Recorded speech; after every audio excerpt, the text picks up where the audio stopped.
Buenos días. Buenos días. Bueno, entonces quiero que hablemos un par de minuticos sobre nuestro libro favorito. El tío Petros. ¿Quiénes leyeron Petros? ¿Todos leímos Petros? Sí. No.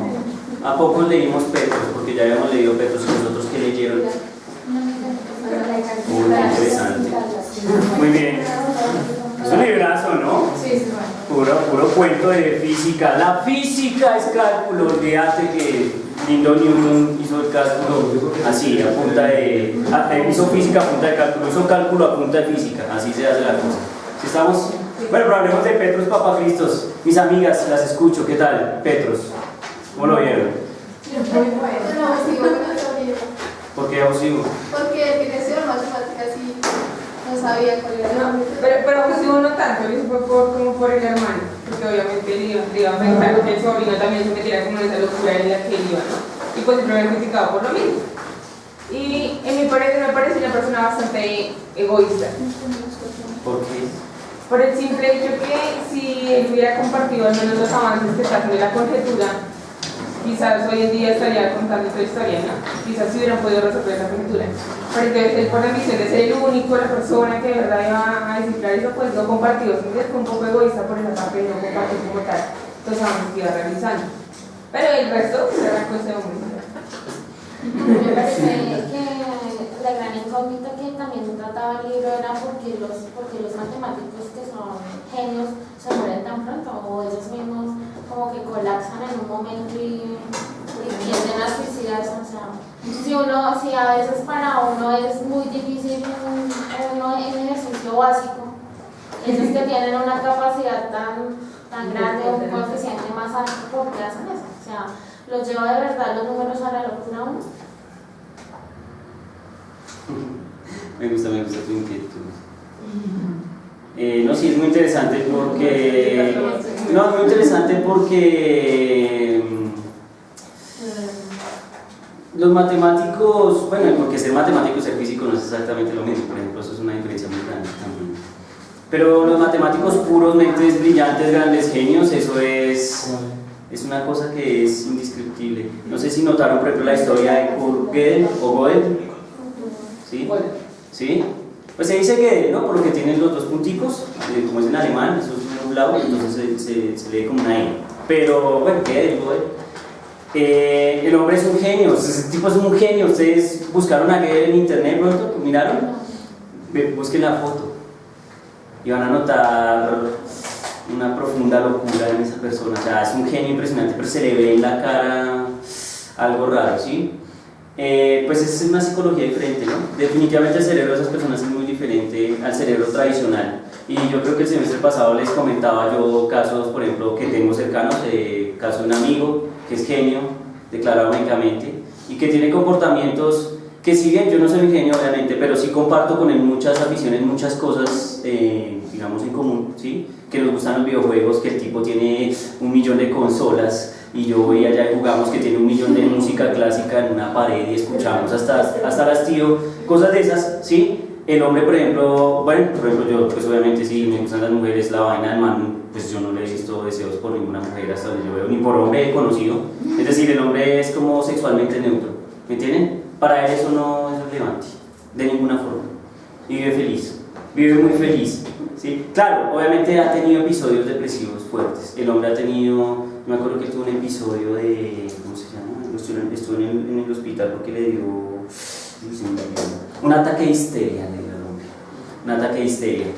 Pero bueno, pero en general no es brillante, o sea, no sé por qué le haría eso. Pues sí, lo que pasa es que él no sale casi, o sea, ellos siempre son muy encerrados, su casa, son genios informáticos, es un corte un poco diferente, pues ha escrito libros, cositas así, ¿sí? Entonces es como natural, como Newton también murió casto, murió virgen, el hombre no hizo nada de esas cosas, el hombre se dedicó a echar cuentas, ¿sí? Yo a veces digo que es malo porque pues sí, es un límite muy extremo, pero pues digamos, como uno está en el ámbito, entonces pues a veces sería chévere no desperdiciar energía en otras cosas y poder echar cuentas a ese nivel, aunque sea, o sea, sería chévere poder tener ese destello aunque sea 1 año y luego decir, bueno, ya otra vez, sí, o eso sería buenísimo, ¿sí me entienden? Porque Bueno, y mis amigas que lo leyeron, entonces, que eso es una pregunta que yo hice el semestre pasado bastante, si el genio nace o se hace, que eso es algo que deja Petros en el aire, porque es muy interesante, ¿no? Si el genio nace o se hace. Yo creo que nace. ¿Tú crees que nace? Se hace, es una práctica. ¿Se hace? Torres dijo que yo me acuerdo que Torres dijo que nace, ¿cierto? En esos días de juventud, yo me acuerdo. Ya uno no se acuerda de Ya hace bastante tiempo. Ya uno no se ¿Qué clase era esa? Ni cómo me acuerdo. No, vean, eso del genio, sí, si el genio nace o se hace, eso también es una situación bien curiosa. Pues evidentemente, especialmente en el ámbito de las matemáticas puras, pues es muy factible que para hacer matemáticas puras a un nivel de punta, a un nivel salvaje, uno deba ser un genio, casi en la actualidad, ¿sí? Porque hacerse en matemáticas un genio es muy complicado, o sea, no es imposible, porque yo conozco mucha gente brillante que ha hecho cosas bastante interesantes, ¿sí? Pero pues es que a veces esos genios salen con unas cosas que ya son de un nivel demasiado elevado, ¿sí? Incluso ser capaz uno solo en su casa juicioso de inventarse el cálculo diferencial, pues eso tiene sus detalles, ¿no? O por ejemplo, hay un tipo que lo mencionan ahí que se llama George Cantor, y entonces hablar de los infinitos y decir que miren que el infinito de los números reales es no sé cuántas veces el infinito de los números naturales, y hacer la cuenta y decir miren es exactamente tanto, sabiendo que son dos infinitos, pues infinito cuánto es, pues mucho, no sé, entonces, ¿sí me entienden? Esas son cosas que son muy elevadas. Pero yo pienso que también hay gente que es genial porque se hace, porque en el proceso, en la guerra, en el tiempo, logra cosas que normalmente, o sea, sin esfuerzo, sin ese trabajo, no lo lograría una persona corriente. ¿Sí estamos? Por más que quisiera también incluso. ¿Sí estamos? Entonces es bien interesante esa parte del libro, es interesante. Bueno, pero entonces, ¿qué? ¿Resolvió o no resolvió la conjetura el viejo Petros Papacristos? ¿Ah? Es interrogante porque igual yo sí. Según lo que cuenta la Pero si no había rastros. Bueno, pues es que la resolvió. Yo pienso, yo siempre tengo fe linda. Yo creo que la resolvió con 100% de certeza. Claro, miren, respecto a la coventura de Goldbach, y eso también lo hablábamos en el curso pasado, pues la coventura de Goldbach tiene dos versiones. Una que es la coventura de Goldbach fuerte, que es la que mencionan en el libro, y otra que se llama coventura de Goldbach débil, que es, digamos, más sencilla de resolver porque por lo menos ya fue resuelta. La resolvió un joven peruano que, bueno, es francés. Es francés. Si estamos, o sea, el hombre nació en Perú, pero el tipo vivió su vida en Francia, estudió en Francia y sí. Entonces el tipo resolvió la coventura de Goldbach débil.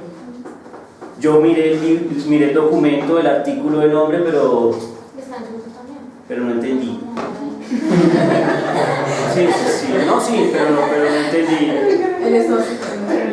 No entendí. Yo sé que la demostró, pero siempre estaba esperando que al final el man dijera, bueno, entonces la suma de tres números primos mayores que 5 o igual que 5, no acuerdo bien, dan par también. Y yo, qué bien, pero entonces llegué al final y decía, sí, entonces la función tal, no sé qué, que probamos en no sé qué espacio, ¿dónde? Entonces existe para no sé qué cosa. Y yo, ¿bien?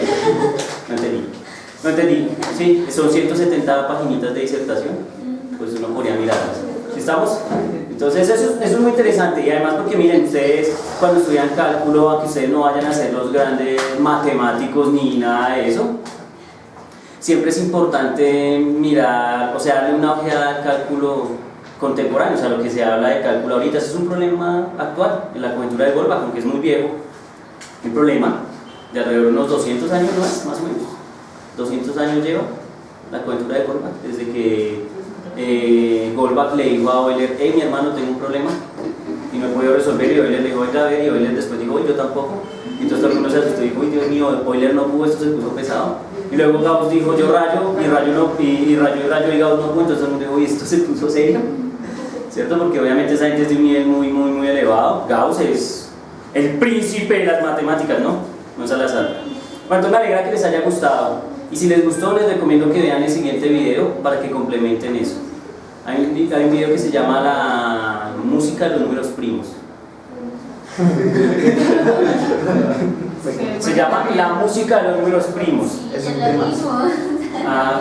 Esos que no que anoten. La música de los números primos. Quiero que vean ese video que complementa perfectamente el libro y que nos cuenta la historia de cuál ha sido el reto con los números primos desde la antigüedad hasta la actualidad, y cómo ahora se piensa que a partir de la física, de la mecánica cuántica, bla bla bla bla, se puede tratar de resolver la conjetura de Goldbach. O sea, no está hablando de la conjetura de Goldbach y luego los tipos terminan hablando del átomo de hidrógeno.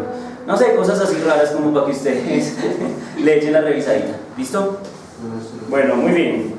Entonces, ahora, mecánica sin talachas. Librazo, mi hermano, de un poder que tiene a infinito. Además, porque me gusta mucho que al final termina diciendo, miren, les voy a presentar el problema más difícil de toda la mecánica clásica, de toda la mecánica newtoniana.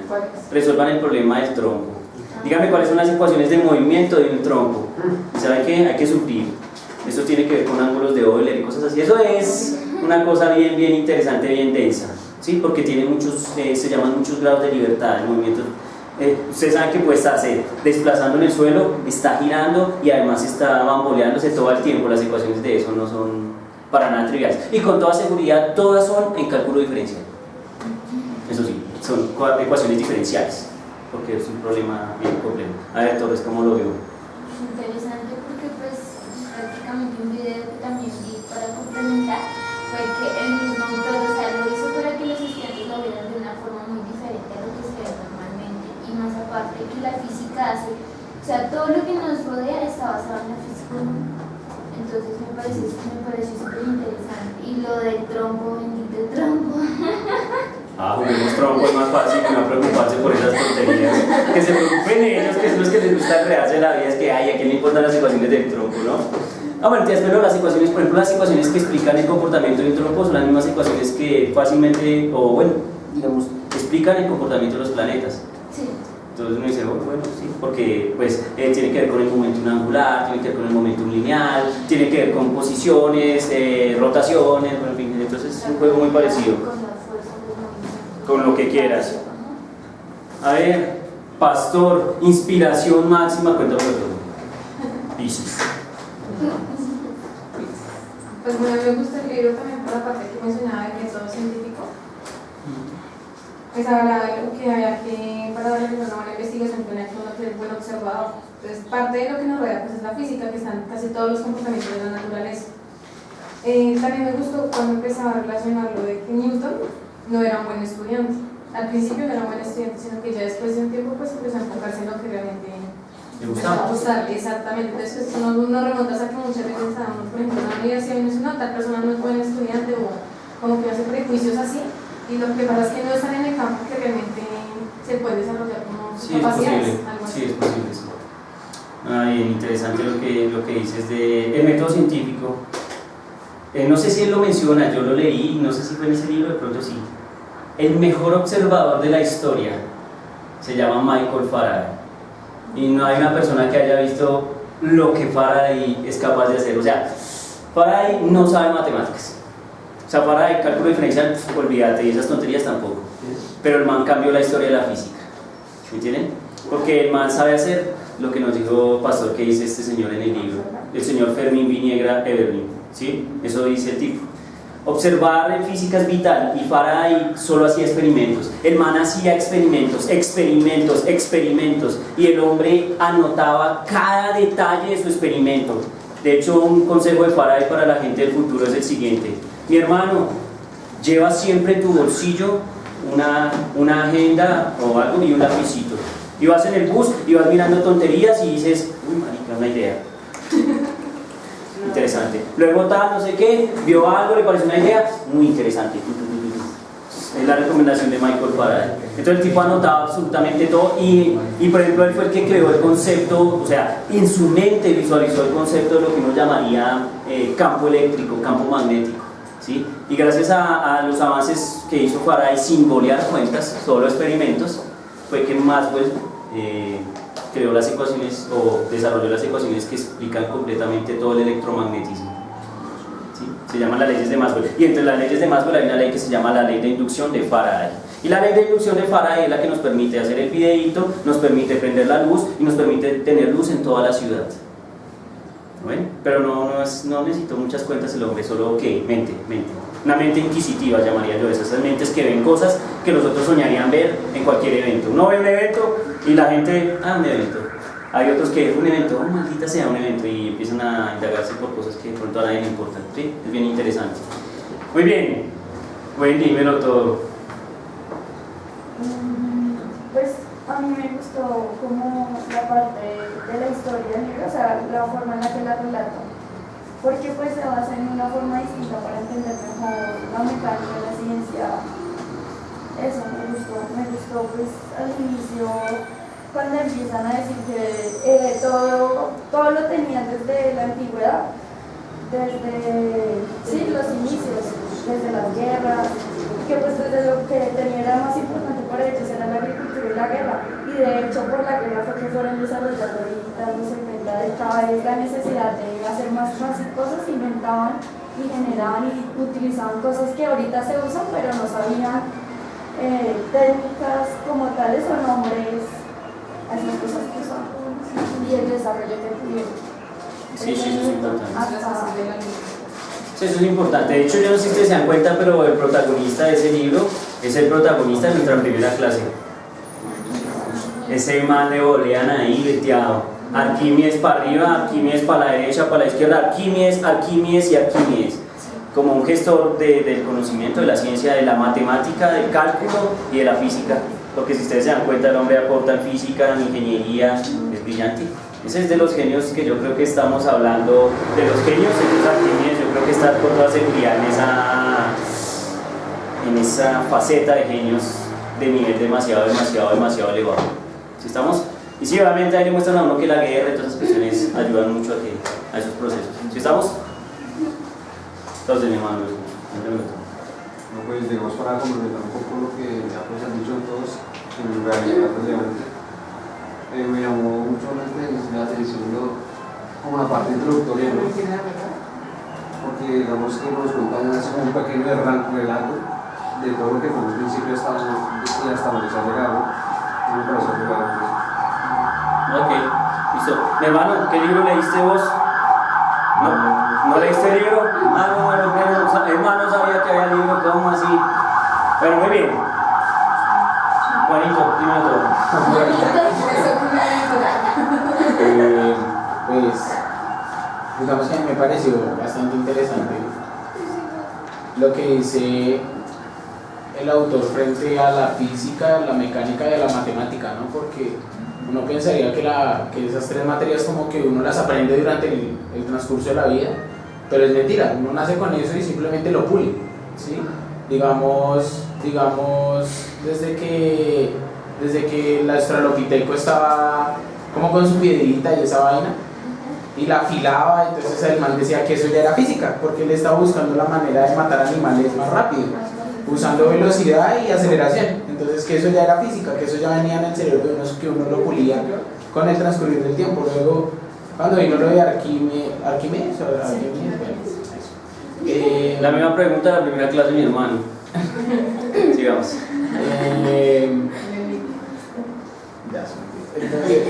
Que Arquímedes lo que hizo fue como tomar eso y llevarlo como a otro nivel, ¿sí? Era como escalones durante la historia. Entonces que él hizo lo de la fórmula del volumen, cómo hallar el volumen de la corona y eso que el profe nos contaba. Sí. Luego lo que hizo la física con la astronomía y cómo ayudaba eso a la gente en la guerra y en la agricultura. Luego lo de los planetas. Sí, entonces son como escalones para llegar a lo de la mecánica y lo que conocemos hoy en día. A mí me pareció como interesante mostrarle a la gente que eso no viene de hace un año, ni 2 años, ni 10, ni 15, sino que siempre ha estado en la humanidad y que simplemente lo que conocemos ahorita se debe a esas bases que él expone en su libro. Sí, de hecho yo también pienso que no tiene física en el cerebro, ya está ahí, porque solo por el siguiente hecho, uno, por ejemplo, está esa cesta ahí y uno dice, va a lanzar una pelota a esa cesta. Cesta. Y eso obviamente implica un cálculo, pero pues usted no lo hace, o sea, algo adentro lo hace, y usted la lanza y cae. Y eso implica velocidad inicial, aceleración, ¿sí? Unos cálculos que uno puede pues, desarrollar, sí, con toda seguridad con cálculo, pero que evidentemente como que el cerebro los hace automático. Como que, pues obviamente en ese nivel de física clásica, nivel de mecánica, ¿no? Porque pues hay cosas que difícilmente el cerebro intuiría, por ejemplo, de electromagnetismo o cosas de ese estilo. ¿Sí estamos? No, que intuir que las leyes de Maxwell así como tan trivial, no. ¿Sí me entienden? Pero esas cosas cotidianas sí se pueden intuir con física, pues, muy básica. ¿Sí estamos? Bueno, muy bien, me alegra que les haya gustado el libro de Una mecánica sin talachas de Fermín Viñegas. No, pero estaba pensando en el editorial, en la editora, que es el Fondo de Cultura Económica de México. ¿Quieren leer libros interesantes? Busquen los brevarios del Fondo de Cultura Económica de México. Y hay muy buenos libros. Hay uno que se llama La historia de la física, escrito por Sir James Jeans. Ese libro fue tan bueno que me lo devoré en 2 días. Yo no podía parar de leer. Es muy buen libro. ¿Listo? Bueno, muy bien. Continuemos con nuestras ideas. Continuemos con nuestro cálculo diferencial. ¿Qué les voy a decir hoy? Les voy a decir lo siguiente, miren, vamos a hacer lo último para nuestro día del Partiality, que es el miércoles. Espero estén bien preparados para ese día, que hayan entrenado, que hayan rayado, que hayan estudiado, que hayan visto videos, que hayan hablado con el profe Julio, bla, bla, bla, bla, y que hayan sacado conclusiones importantes. ¿Sí estamos? O sea, que todo eso les sirva a ustedes para aumentar su ki. Miren qué vamos a hacer. Ya sabemos cómo pintar una recta, ¿están de acuerdo? Ya nos dijeron la técnica de pintar una recta para arriba, para abajo, con la técnica de la escalerita. ¿Sí estamos? ¿Qué vamos a hacer hoy? Retos serios, retos donde vamos a mirar de qué están hechos. ¿Listo? Aplicando lo que les he enseñado. ¿Bien? El primer reto es este, y pues obviamente les voy a dar una guía que es muy importante, y es esto. Por ejemplo, nos dice, tenemos una recta dada, entonces, tenemos una recta dada, cualquiera, no sé, por ejemplo,